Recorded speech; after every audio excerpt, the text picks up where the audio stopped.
मी सतत काम शोधत असते, सतत निर्माण करत असते. म्हणजे मी पोलिसांसाठी कार्यशाळा घेते, मी दूरदर्शनच्या सिरियल्स करते, अँकर म्हणून काम करते.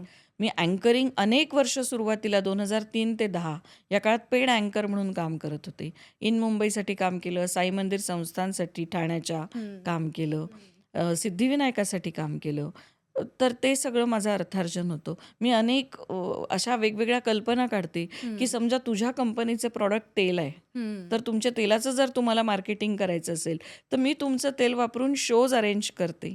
तुम्ही मला एवढं प्रायोजकत्व द्या आणि त्यातनं मी अर्थार्जन, म्हणजे मी माझ्या अर्थार्जनासाठी माझे क्लासेस, माझे वेगवेगळे ट्रेनिंग प्रोग्राम्स, माझे अँकरिंगचे कार्यक्रम, अशा वेगवेगळ्या माध्यमातनं सतत, आणि माझ्या काही फार गरजा नाही आहे, मला काही रोज पार्लरला जायचं नसतं. अगदी मोजक्या गरजा आहेत ज्या गरजेच्या आहेत. बरोबर. त्यामुळे त्याच्यासाठी माझं फायनान्शियल प्लॅनिंग अगदी फिक्स असतं.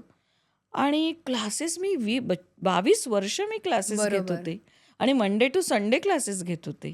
त्याच वेळेला अँकरिंगची कामं करत होते. मी 13 वर्ष एका CBSE स्कूलमध्ये नोकरी करत होते. त्यामुळे क्या बात है. अर्थार्जन, मी सतत अर्थार्जन करत आलेली आहे. वेगवेगळ्या माध्यमातनं, वेगवेगळे प्रयोग करून, कमर्शियल, म्हणजे मी माझं काम जेव्हा करते तेव्हा मी ते जराही विनामूल्य करत नाही. मी पैसे घेऊनच काम करते. कारण माझ्या अर्थार्जनातली 35% अमाऊंट मी कॅन्सरसाठी देते.